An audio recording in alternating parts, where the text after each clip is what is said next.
Friends, welcome back to my channel.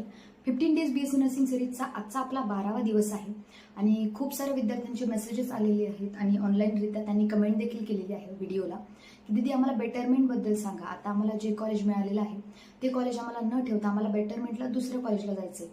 तर मी आधीच तुम्हाला व्हिडिओमध्ये क्लिअर केलं होतं की जर तुम्हाला कॉलेज आवडलेलं नसेल तर तुम्हाला कॉलेजमध्ये रिटेन्शन फॉर्म फिल करायचा नाही. कॉलेजवाले तुम्हाला बऱ्याच वेळा जबरदस्ती करू शकतात किंवा फोर्सही करू शकतात, पण तुम्हाला त्या दोन फॉर्ममधला डिफरन्स कळला पाहिजे. बेटरमेंटचा फॉर्म कुठला आहे आणि रिटेन्शनचा फॉर्म कुठला आहे नक्कीच. आणि त्याच्यानंतर कॅपराऊंड 2 मध्ये जी काही प्रेफरन्स लिस्ट तुम्ही बनवणार आहात ती तुम्हाला चांगल्या पद्धतीने बनवायची आहे.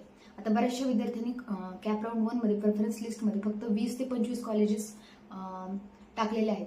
तुम्ही कॉलेज टाकताय 95 मार्क्सचे आणि तुमचे मार्क्स आहेत 80, 88, तर तुम्हाला 95 कॉलेज जे मार्क्स आहेत 95चं ते कसं मिळेल? तर या ठिकाणी प्रेफरन्स लिस्ट चांगल्या पद्धतीने बनवणं फार गरजेचं आहे.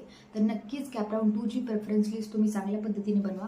त्याच्यानंतर विद्यार्थ्यांचा डाऊट होता की दीदी कॉलेज आम्हाला 2 प्रकारचे DD मागत आहेत.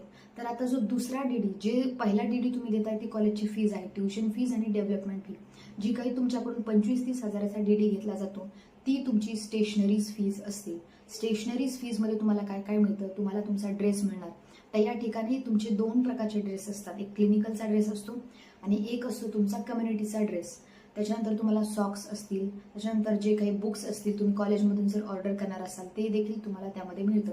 तर ती स्टेशनरीज फीज आहे. तुम्ही कॉलेजला जाऊन विचारू शकता की ही जी फीज आहे ती कशाबाबत घेत आहेत. कॉलेज तुम्हाला डिटेल त्याच्याबद्दल सांगेल की स्टेशनरी फीज आहे किंवा क्लोथ्स जे काय आहे तुम्हाला शूज मिळणार त्याच्यामध्ये, क्लिनिकलचा वेगळा, कम्युनिटीचा वेगळा, या प्रकारे ते कॉलेज फीज आकारत असतं.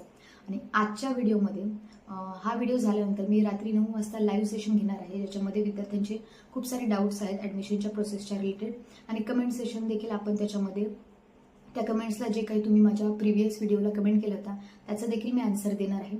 तर नक्कीच सगळ्यांनी रात्री 9 वाजता त्या लाईव्ह सेशनला अटेंड करा. खूप सारे त्या लाईव्ह सेशनमध्ये तुमचे खूप सारे डाऊट सॉल्व्ह होतील. नक्कीच ते लाईव्ह सेशन जॉईन करा आणि हा व्हिडिओ जास्तीत जास्त तुमच्या फ्रेंड सर्कलमध्ये शेअर करा.